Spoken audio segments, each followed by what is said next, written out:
Well, good morning, audience. Hoping there's an audience out there. Socio has changed their platform, so everything looks different from last year, but this is great. We are so happy to have you guys here today on this beautiful sunny morning. It's not dreary and rainy like it was here in Raleigh yesterday.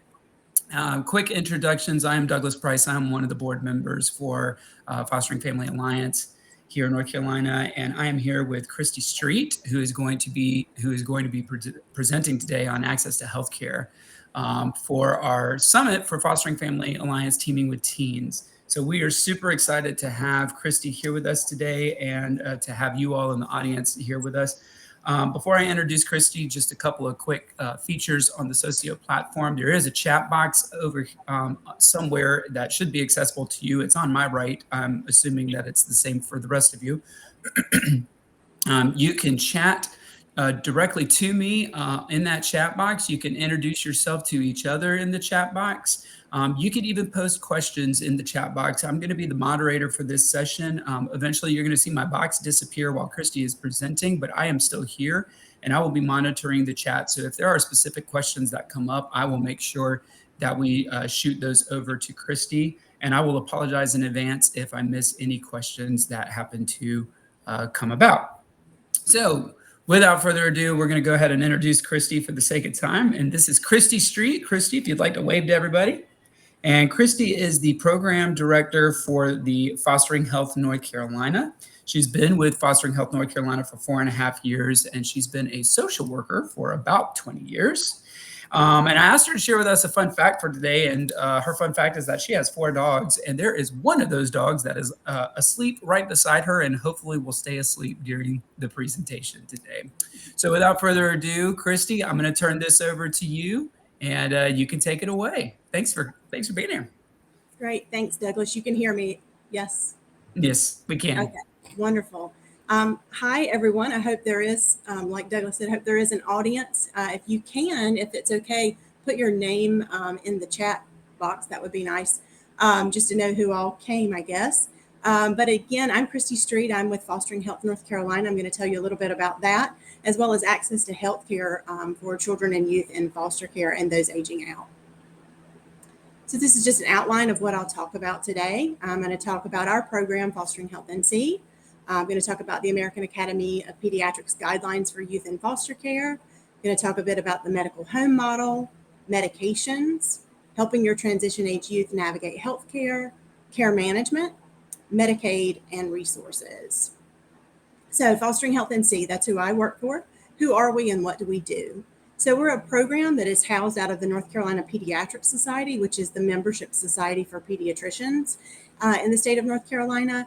And so it's nice that we're housed there because we have some access to those pediatricians, which is mostly who sees our children in foster care. And so we're employed by the NC Pediatric Society. We focus on improving the health and well-being of children and youth in foster care. And we do that by bringing folks together to try to figure out how do we work through the barriers and challenges and make sure that our youth and young people are getting what they need. We assist the Division of Social Services in reviewing, revising, and carrying out activities of their federally mandated plan that's called the Health Oversight and Coordination Plan. We provide training to local DSS staff, pediatricians and primary care providers, foster care agencies, caregivers like yourselves, and others. We provide implementation support by bringing those stakeholders together regarding health and well-being of children and youth in foster care.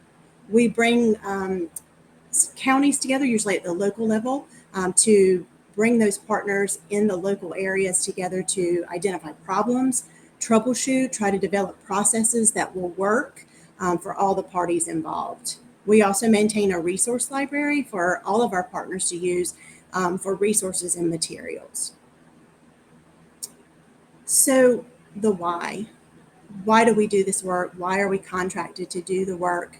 Our foster children and youth are a vulnerable and very important population. We all know that on this call or on this meeting. But what we know is that they've often had fragmented care when they've come into foster care. And so we want to make sure that they're catching up, that they're getting what they need. We know that this is sort of national data that most of the youth in foster care have had at least one or have at least one physical health problem, and more than half have more than one. They also have higher rates of behavioral health concerns, and many are prescribed psychotropic medications. And the American Academy of Pediatrics has designated children and youth in foster care as children and youth with special health care needs, which means they require specialized care. And what we like to say is they should be seen early and often, and I'll talk more about that. So what does children and youth with special health care needs mean? So it's defined as those who have or are at risk for chronic physical, developmental, behavioral, or emotional concerns, and who also require health and related services of a type or amount beyond that required by children generally. And so that can be a child with chronic physical problems like asthma. It could be developmental or behavioral health concerns. There could have been a premature birth and adverse reactions related to that. There could have been prenatal substance exposure. And the child or youth could have complex needs or be medically fragile. And we also know that those who experience trauma are children and youth with special health care needs. So children and youth in foster care, because of that exposure to trauma and adversity, no matter how healthy they seem, are considered to be children and youth with special health care needs.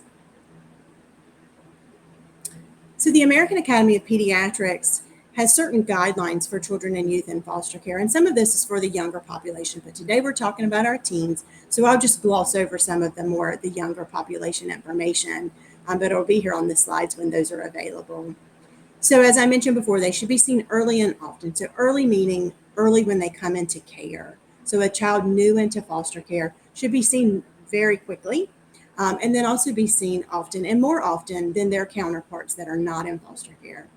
And so those guidelines are that an initial health screening visit happen within 72 hours of entering foster care, that a comprehensive health visit happen within 30 days of placement, a follow-up health visit within 60 to 90 days of placement, and an enhanced visit schedule. And for those that are teens and up to 21, it's twice per year. I'll talk a little bit about how that differs from what the state policy says for anyone that's saying, wait, that's not what we follow. If you're a professional in foster care or if you're a caregiver. So the purpose of that initial health screening, it is a prompt medical attention type screening visit that is for acute illness. It should be a shorter visit, and that way providers can get you an appointment and get the child in. It should be looking for gaps in medications that didn't come with the child into foster care, anything that's really needing that acute kind of care, and really planning for those further visits to identify those health conditions that should be considered in making future placement decisions. The purpose of the comprehensive health visit is more comprehensive, just like it says. It's to review available medical history, because by that time, hopefully DSS has gotten that medical history information that they wouldn't have had in that first week. That the doctor's office has maybe gotten medical records from a previous provider, and this comprehensive visit is a longer visit than that initial one. It's to identify and treat medical conditions, to identify mental health conditions, so screenings and assessments should be done, and to begin to develop an individualized treatment plan. We know that sometimes a child moves either within their county or outside of their county, and so they have to change primary care providers if they had one before coming into care. And so they need to get to know the child at the doctor's office, and vice versa, and get ready to develop a plan that will work for the child throughout their care in foster care.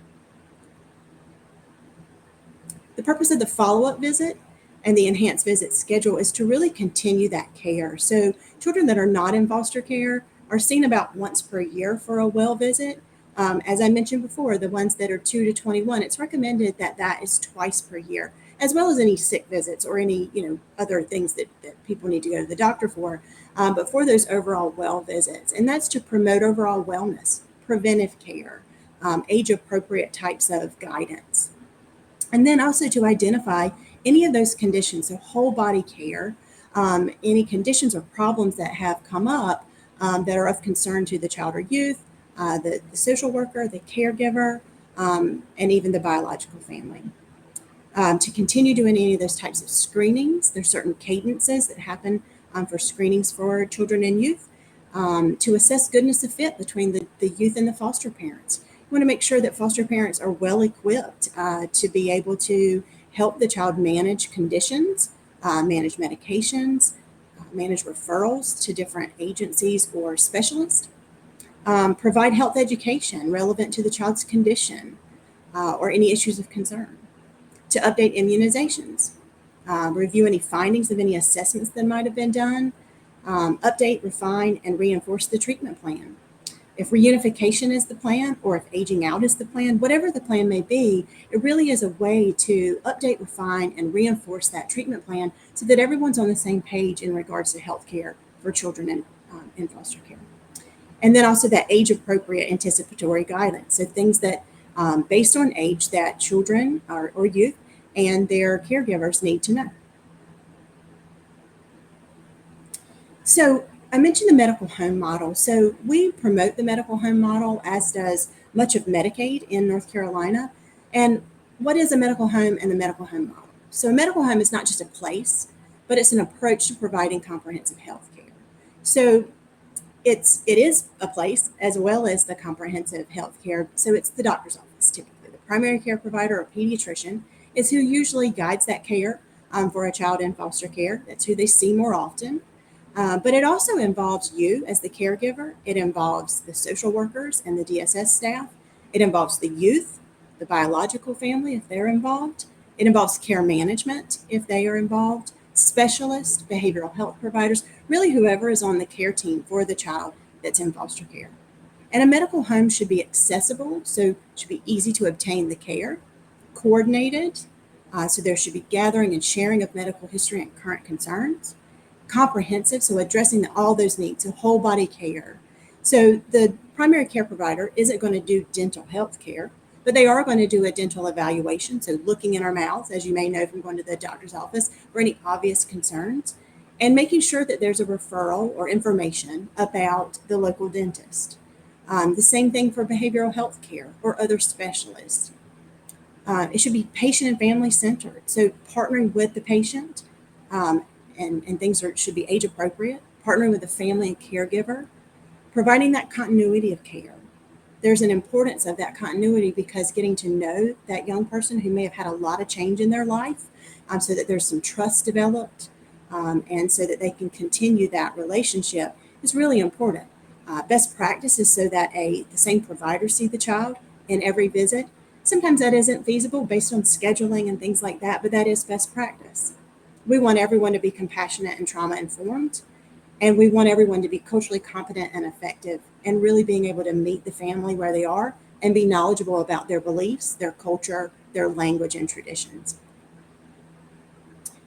So I have to mention that what I mentioned about the American Academy of Pediatric Guidelines does differ slightly from what the child welfare policy says. And so if you may have said to yourself when I was talking about the schedule that that is not what is followed or recommended by your social worker, that's because the policy does differ from what the American Academy of Pediatrics says.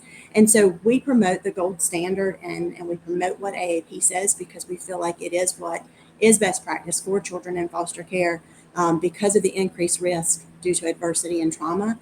And we know that getting ahead of things and being able to assess, screen, and monitor is the way to prevent some of the poor outcomes that can be that can happen in the lives of anyone, but especially our children in foster care. And so I've done a little chart that just differentiates the policy from the AAP guidelines. Some of them are fairly similar, and then the AAP schedule is a bit more enhanced. What we do recommend, because we meet with physicians as well, is we recommend that they promote that schedule. And so that is in the policy that the physical exam is at least every 12 months or more frequently as recommended by the medical provider. And so we encourage and educate the providers about the AAP guidelines and recommend that they see children every 6 months that are in that 2 to 21. Other things that you may know is that within 30 days of entry into foster care, that children must have the following comprehensive evaluations scheduled. And these are things that the social worker would be working with you as the caregiver to get scheduled, and transportation, and who's going to go with the youth to these appointments. But a mental health evaluation as needed, and ongoing monitoring and assessment, developmental health, that's for our younger kiddos, educational evaluation, depending on the age, and dental evaluation. And that's going to depend really on when the child went to the dentist before coming into care. Okay. I'm going to shift a little bit and talk a bit about care management. Some of you may be familiar with that and some may not. But care management is a concept in North Carolina that is geared around the Medicaid. And most children that come into foster care once may come in with Medicaid or would get that once they come into care as their health coverage.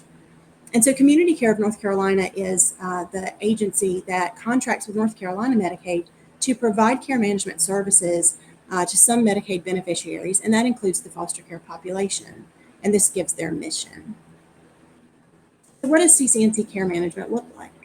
It's provided across the state in all 100 counties by local care managers. So there are care managers here in Wake County where I am. There are care managers in Asheville and in Wilmington and across the state. They are nurses and social workers. There are more nurses than social workers. And so they have that clinical background. They also have access to a multidisciplinary team for consultation. And that's physicians that can consult on things, psychiatrists, pharmacists, and others. So they don't actually see the patient, but they can consult on the case and the things that the care managers are working on. There's coordination between the regions. We know that some of our youth move. They're placed in other areas of the state from where their home county or their county of custody is. And so there are regional staff at CCNC that coordinate with the other regional staff if those children move into another region or another county. CCNC has access to Medicaid paid claims. So what Medicaid has paid and has been billed for and paid to the providers is in a system called Virtual Health that CCNC has access to. They can also get the DSS's access to this information so that they can see those visit histories. So looking at when did the child go to the doctor? What pharmacy does the child get prescriptions filled at? What are those medications? What immunizations have been filled? What emergency room visits have occurred? And so it's really useful information to help connect some of those dots that are not always well known for our youth in foster care. We are working closely with Community Care of North Carolina and many of our DSSs with the goal of working with all of them to make sure that DSSs are referring to care management and really working together to serve the population of foster children and youth and those aging out to make sure that they have the appropriate health care and access that they need. So what's expected after referral from DSS? We want to make sure that DSSs are educating and informing you as the caregiver of the referral to care management and informing that it's expected that contact from a care manager will happen and that it's okay and expected to participate in those services as the caregiver. We get a lot of that as a barrier we hear from community care is that caregivers are worried that some person they don't know is calling them and they want to make sure it's okay to talk. And so that's on the DSS side of things. As a caregiver or resource parent, what we would like and what community care encourages you to do is to follow up. So when they contact you, return that call in case you've got a voicemail. Talk to them about what the concerns and needs are, and then work together with DSS and care management regarding the needs and services for that particular youth in your care. What can you expect? So they'll do some screening information. They'll ask about needs and concerns to determine what level of care and in care management that the youth in your care needs. And so they're going to talk about medications. They're going to review those. They do what's called a medication reconciliation or review. And so that's comparing what you have in the home to what the doctor's office thinks the child is taking, to what maybe the child just came out of a hospital, what the hospital thinks, because a lot of times there's some gaps in care.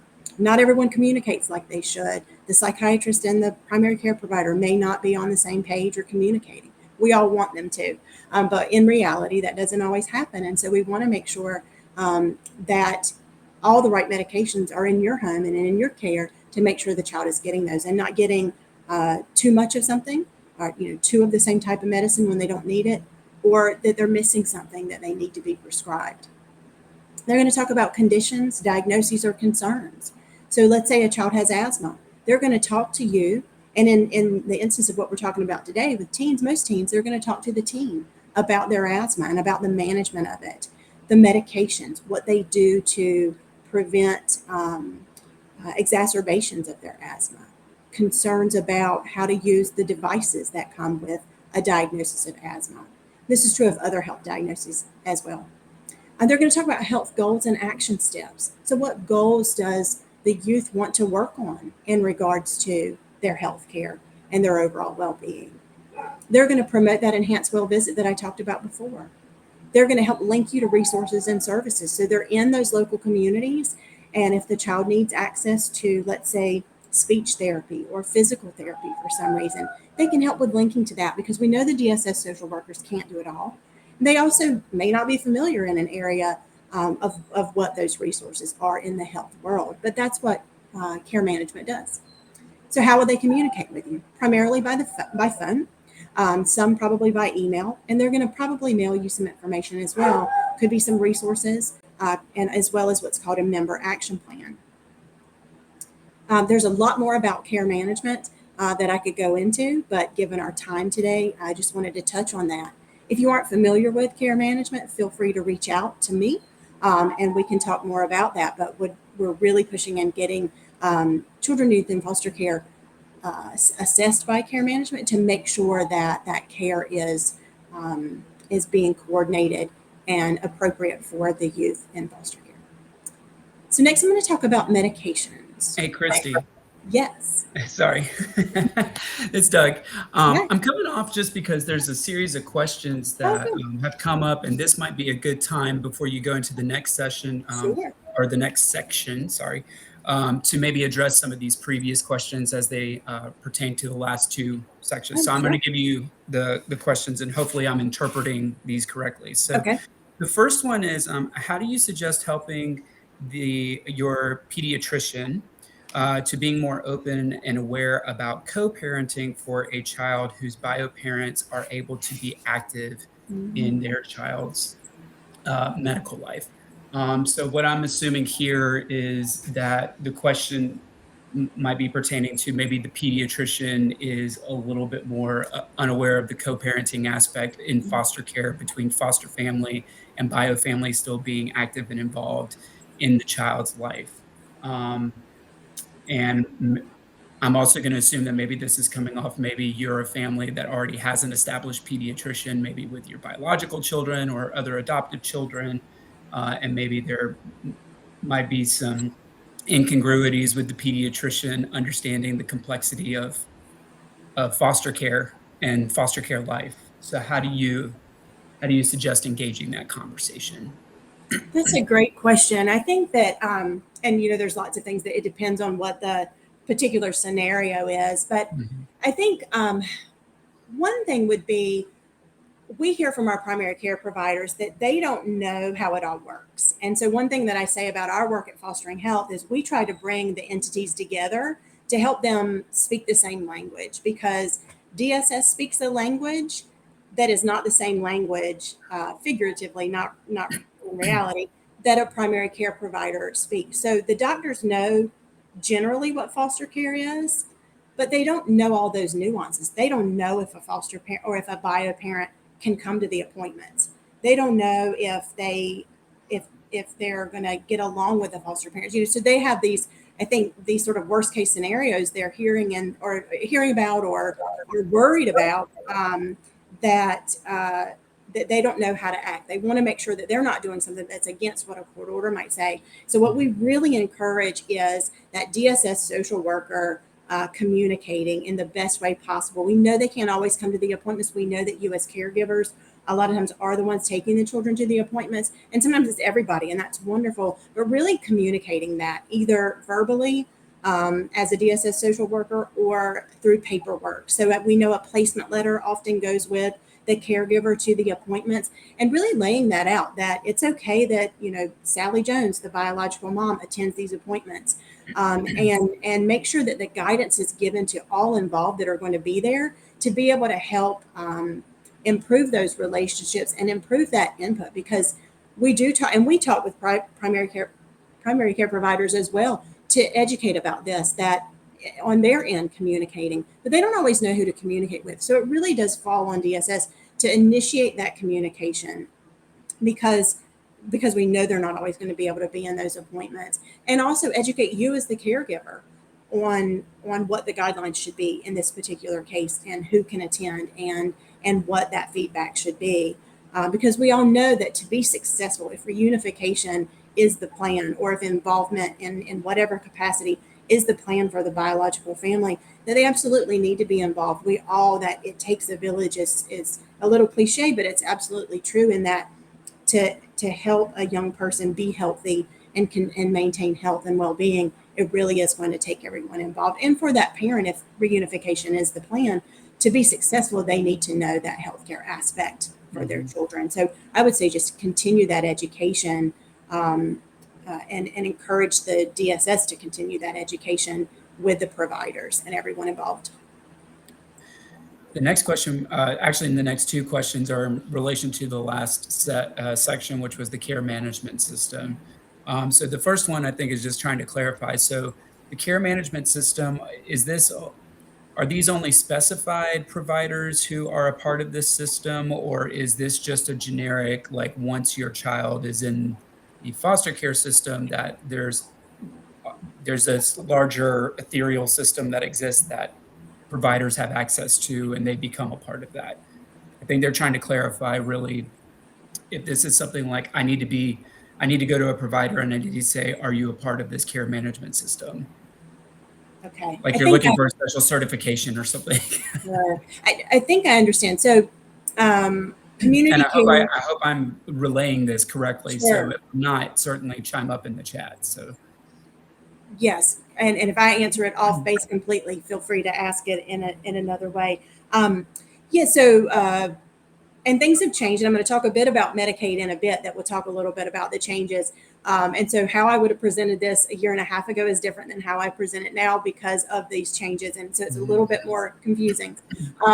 So for children and youth that are in foster care, and those that are up to age 26 who aged out of foster care, should have what's called Medicaid Direct, which is a type of Medicaid. With that Medicaid Direct comes the benefit of having Community Care of North Carolina as their care management entity. So that's probably the simplest way to say that. And so that Community Care of North Carolina is the agency or the employer of those care managers, whether those care managers live in Asheville, Raleigh, Wilmington, any of the other towns in North Carolina. They're all under Community Care. That's a little different for those that have been around for a while. If you knew the old Community Care structure, there used to be multiple entities within an umbrella of Community Care, but now it's all just one entity. Gotcha. And so hopefully that answers that. And then the second one is asking about, are school systems and school system personnel also a part of the care management system, since they tend to address mental, emotional, and other developmental needs? So I'm assuming this is going back to that slide that had the 4 categories where mentioned, like nurses being a part of this. So for youth that have conditions or diagnoses or medications that involve school. So for example, the asthma is always a great example because there's so many things about asthma that affect so much. A lot of times in schools, you just can't take medication without approval to have medication in the school. And so there are, plans and things the school nurses work with the providers on to make sure the child can have an inhaler with them on their person while they're in school for many people who are diagnosed with asthma. And so the school nurse isn't part of the CCNC team, so not part of Community Care of North Carolina, but definitely one of those partners. So if with your youth that you have in your care, if they have a school nurse that's involved as well as a care manager, and they need to communicate, they can about whatever needs to happen. So sometimes there's things that the primary care provider might have done, and it might not be that they need a care manager to help facilitate something at the school, but they can do that and definitely do that in those interactions with the primary care provider as well as other providers and agencies that are involved. Awesome. Those are our questions. I'm gonna go. I'm gonna disappear again, and you can take it away with medications. Great, sounds great. These are wonderful questions. I'm glad people are on, since I can't tell if anybody else. Okay, so I'm going to talk about medications. So We talk about things like medication oversight and monitoring. That is terms that the state uses as part of some of the federal guidance that they get, and we work closely with the state. And so, what we want to think most about, and this is for several reasons. We want to talk about psychotropic medications, but we'll also talk about other medications, for example, asthma. But a definition of a psychotropic medication is a medication used in the treatment of mental illness and is capable of affecting the mind, emotions, and behavior. So we know that youth in foster care are prescribed psychotropic medications at a higher rate than their counterparts who are not in foster care. And there may or may not have been a thorough and comprehensive assessment completed when those medications were prescribed. Or behaviors that led to a diagnosis or that medication could have been the result of the environment the youth was in. So, for example, sometimes prior to entering care, there could have been a lot of lack of structure and some chaos. And so sometimes we act out when we are presented with that type of environment. And so at times, youth have been prescribed medications that have been to fix those symptoms rather than maybe really treating what the true diagnosis could be. And not always. This isn't always by any means, but we know that care is fragmented a lot of times prior to entering foster care. And so monitoring is really important because we want to make sure that a youth has had an appropriate assessment and evaluation, that the diagnosis is correct, and that the medication is correct. Monitoring is important because of the nature of psychotropic medications and the fact that our youth are still growing and developing.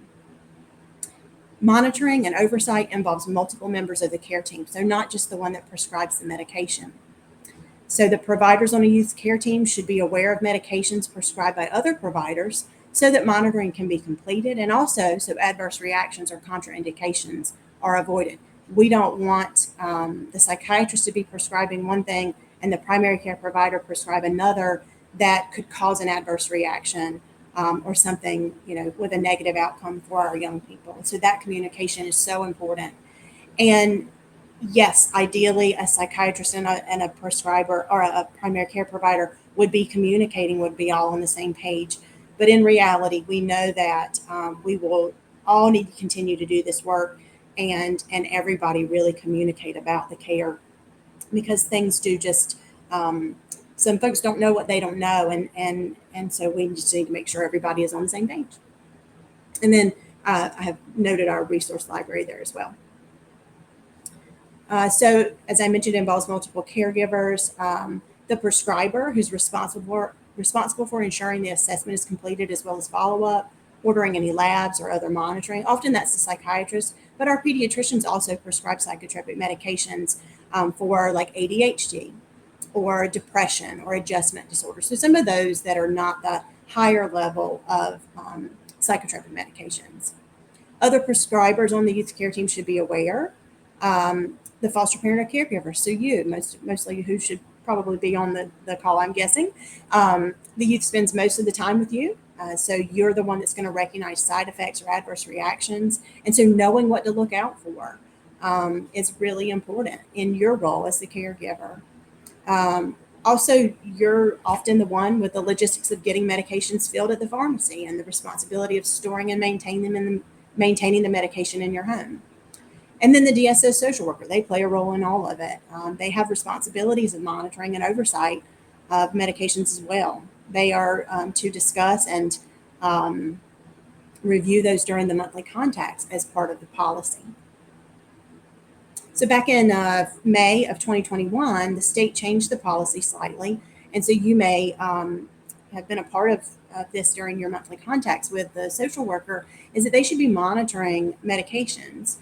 They've always had to monitor in some capacity, but this chart on the Form 5295, which is the monthly planning contact record, is a bit more detailed. And so they're looking for, have there been changes? So they should be talking with you or the youth about, there been changes to prescribed medications, change to the dose, something discontinued, any side effect concerns.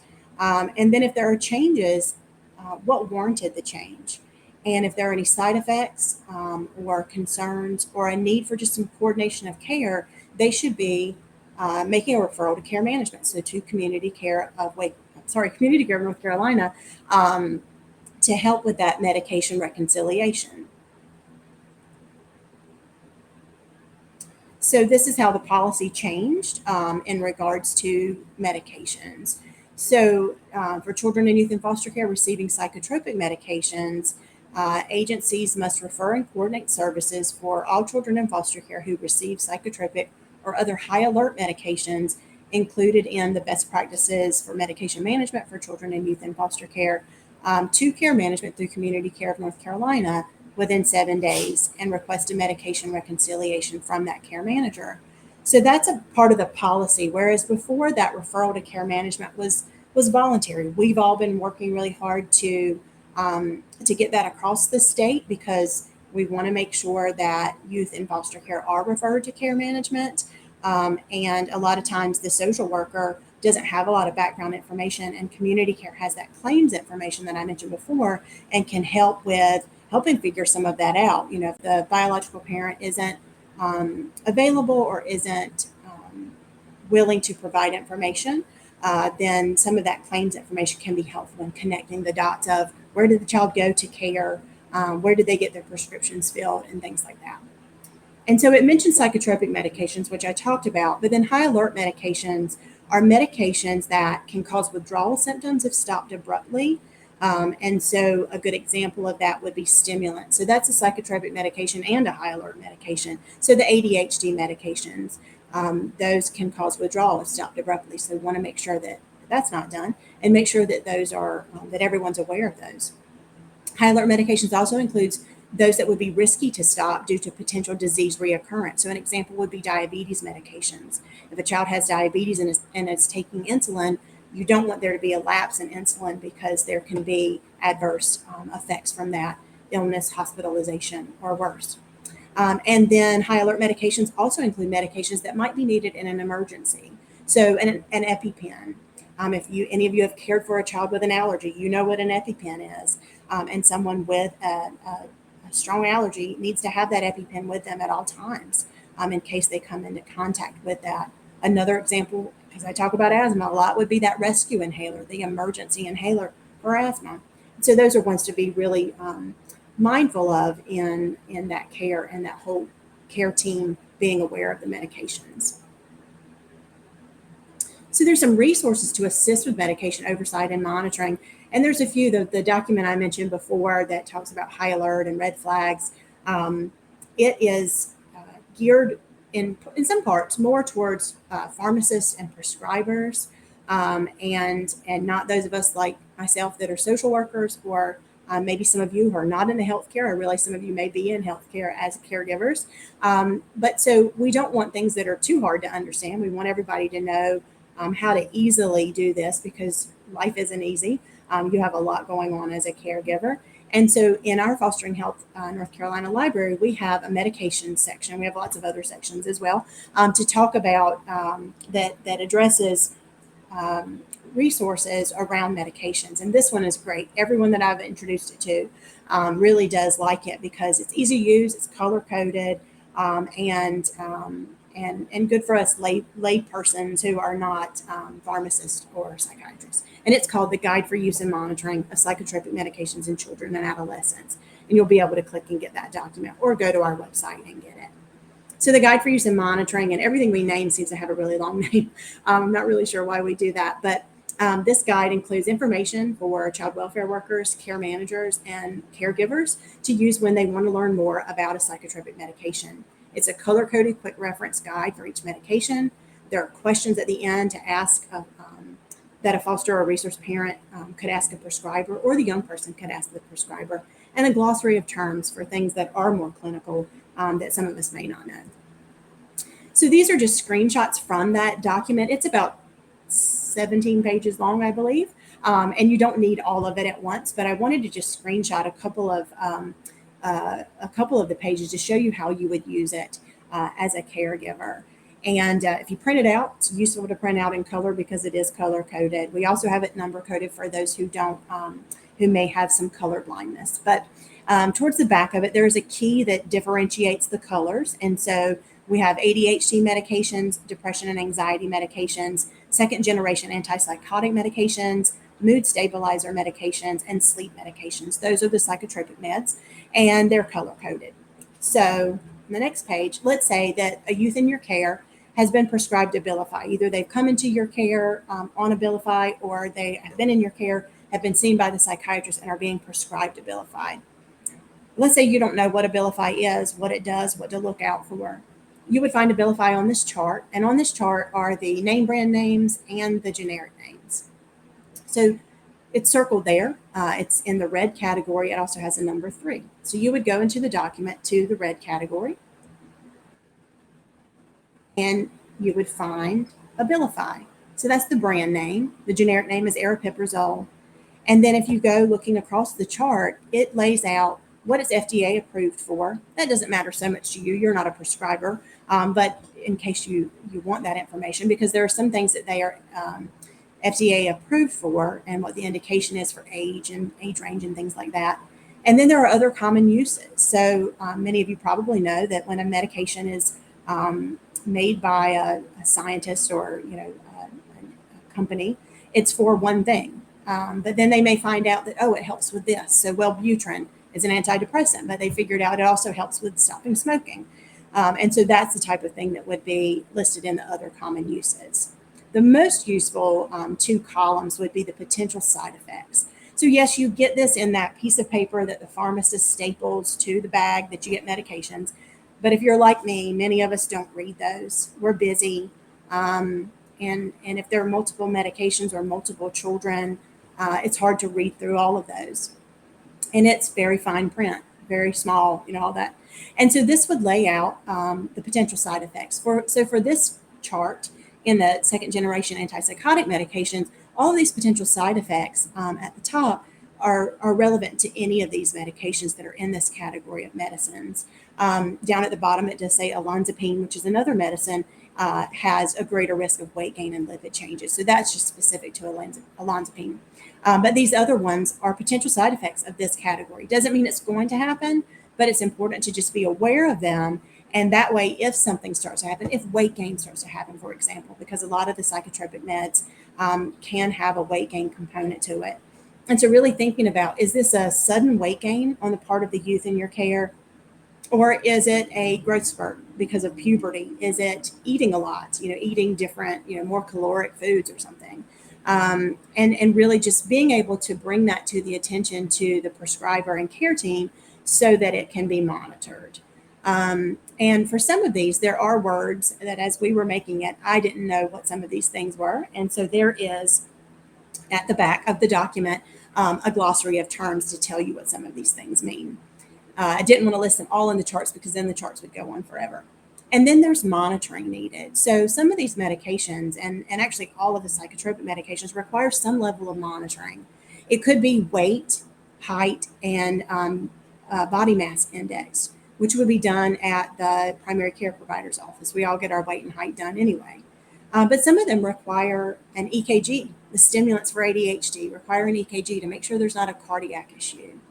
Abilify and the second generation antipsychotic medications require these things because these drugs can sometimes have an effect on blood sugar, a fasting plasma glucose, or a hemoglobin A1C, which is the testing for blood glucose and testing for folks that have diabetes, needs to be done and at certain cadences to make sure that the medication is not having an adverse effect on other parts of the body. It may be helping the symptoms and the behavioral health diagnosis. We want to make sure that it's not at the detriment of other healthcare systems of the child. So as I mentioned, there are charts for all of those categories of medications with all of those. We update that every 6 months to make sure that we're getting the medications covered on that chart because new medications get developed or changed. But definitely check that out on our website. Okay, so transition age youth and foster care. So I want to talk a bit about how kind of this connects to the work of the county and the social worker and just go through this quickly. So many of you are probably familiar with the LINCS outcomes for children and youth in foster care, and there are 7 outcomes. The 7th one is that they should have access to physical, dental, and mental health services. And so that's where our work falls in. And so, and I apologize, one of my foster dogs has woken up and is starting to bark. Cooper has a lot to say. But want to make sure that youth in foster care and those as they are getting ready to age out into adulthood have that routine physical, dental, and mental health preventive care, have those diagnoses and needs treated appropriately and quickly, that they have insurance to cover the cost of that, and that they have the ability to do self-care and self-monitoring of those conditions or concerns. And you guys probably know this as well as I do, that the DSS social worker will review and complete certain materials and forms with the youth that include information about healthcare. And these are two of the plans that they go through at certain cadences during the transition age time frame. So we think of transition age as around 12 and up. And there's different depending on who you ask, but around that 12 to 14 and up is that transition age. So healthcare transition, things to consider for foster youth. Okay, so healthcare transition is the process of getting ready for healthcare as an adult. We've all done that as when we were aging into adulthood. And so the things to think about, and especially for our youth in foster care, is health insurance, where to go for healthcare, self-management of conditions or illness, as well as, sorry, I don't know, I have a typo there, as well as medications, refills, appointments for sick care, emergencies, routine preventive care. And then who would speak for and make decisions for the young person if they became unable to do so.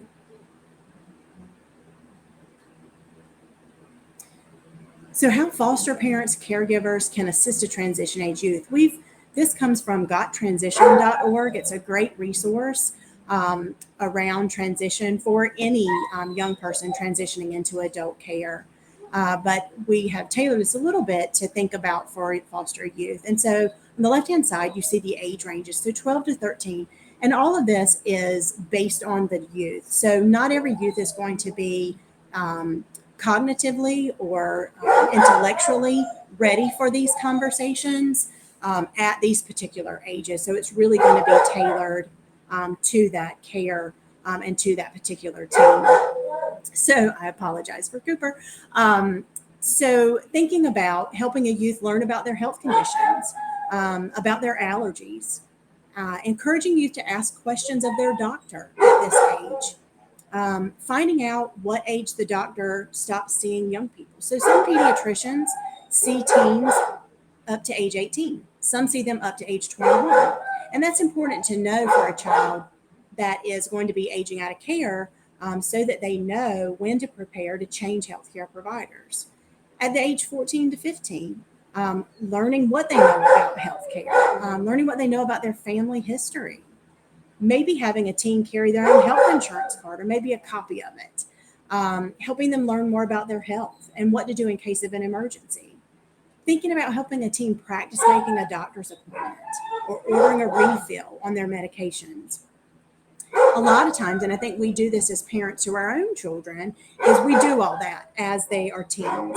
And then they become adults and they don't know how to do those things. And it's not easy. It's not easy to pick up a phone, especially in the world of texting, and make an appointment and know what to say.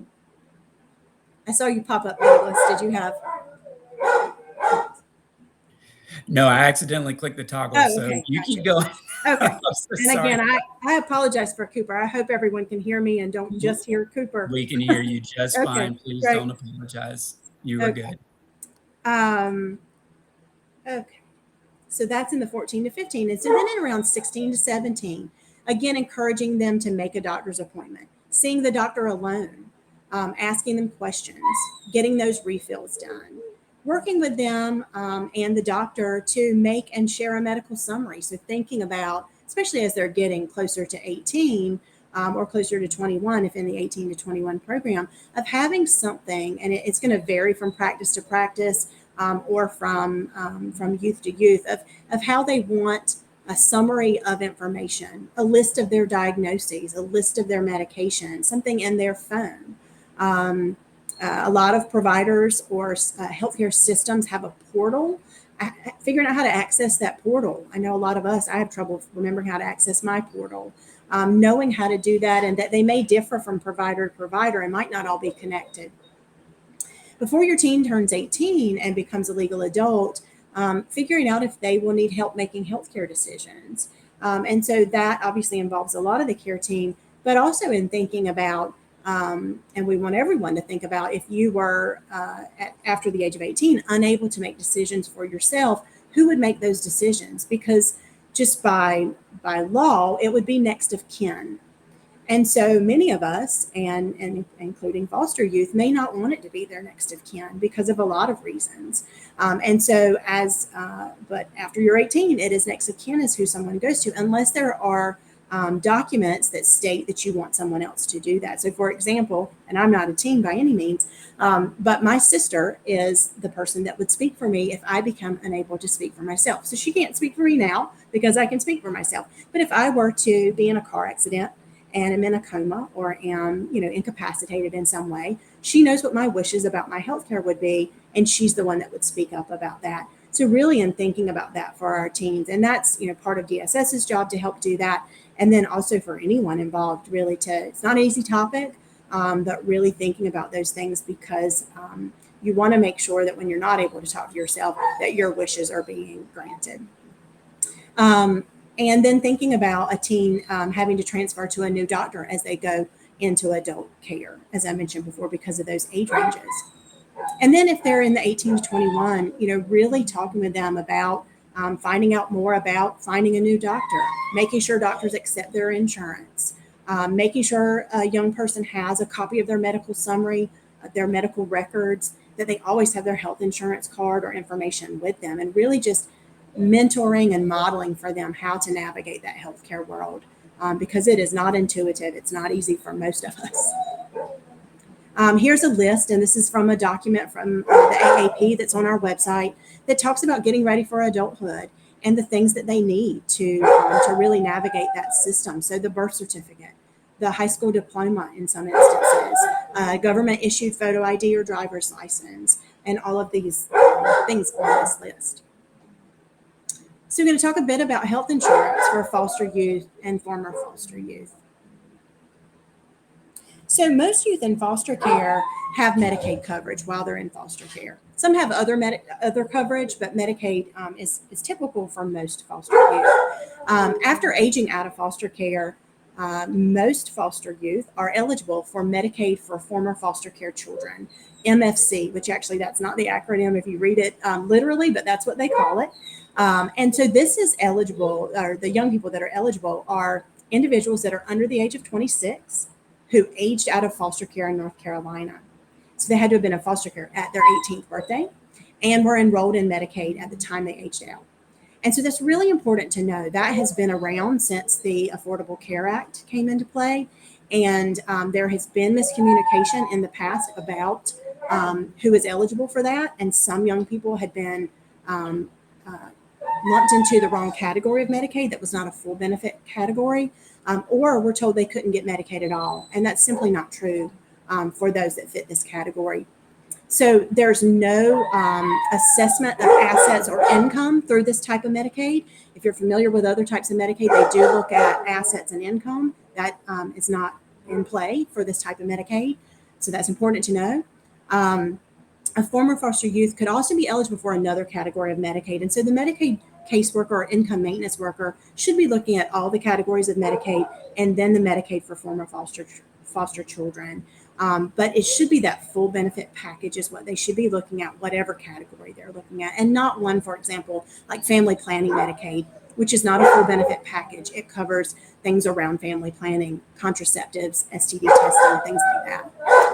Some important things to remember, and I know my time is slipping away, but it's important that a young person indicate that they were a former foster care child. So that would be important if, let's say, their care lapses after they're 18, because social workers and you as a caregiver, people are going to be involved at the age of 18 with them. But let's say their care lapses for some reason and they're 20. but they go back to apply for Medicaid, they need to indicate that they were a former foster child, because the system, the income maintenance worker wouldn't know that because they're not going to know the child probably, or the young person. And it should be in the system, but we know that systems don't always work, and we want to make sure that they are saying that. And we know that intuitively they're not going to just advertise that, hi, I was in foster care, because they wouldn't know to do that. Eligibility is authorized for 12 months. And so that's important that recertification does happen every 12 months. Here's some more information about when they begin to get closer to age 26. There are more slides about Medicaid transformation, and I realize that we are probably running out of time for that. And so Douglas is probably going to give me like a sign to stop talking. But I will say, in case we don't get a chance to go to questions, my email will be at the end of this. It's also christy@ncpeds.org. I'm also going to get to a slide that has our website on it. Please feel free to go there, as well as reach out to me afterwards via email. And you will get these slides in some way, shape, or form that Gail and Douglas know about. Medicaid's going through changes in North Carolina, and I can't sum it up in 2 minutes, but important things to know: children in foster care, youth in foster care still should be getting Medicaid.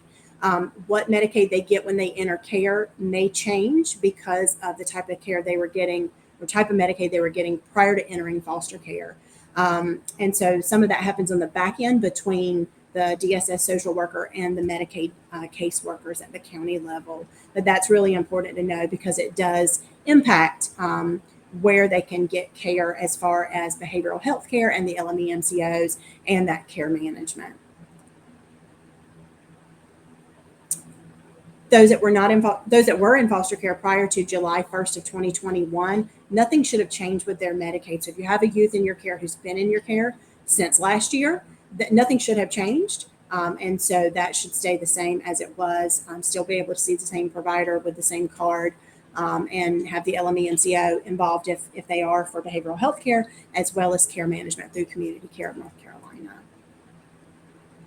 More about Medicaid, like I said, we're going to run out of time for that, and I apologize.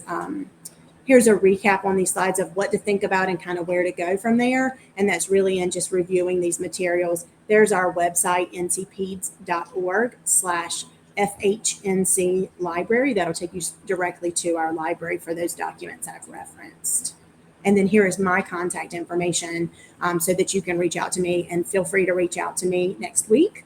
I try not to check my email at home, but next week, and feel free to ask questions, follow up on anything I didn't get to, or that you have questions about. Awesome. So in the interest of time, here's what we're going to do. So first, Christy, I'm going to say thank you. And if there's anybody that has to hop off to get to another session, or needs to take a quick coffee or a restroom break before you go to your next session, certainly you are free to go. What I am going to do is I am going to follow up with a couple of comments and questions, really just one big question. So if you want to stay behind, you are free to stay behind and listen to us chat some more. We are recording, so you can catch up the recording later.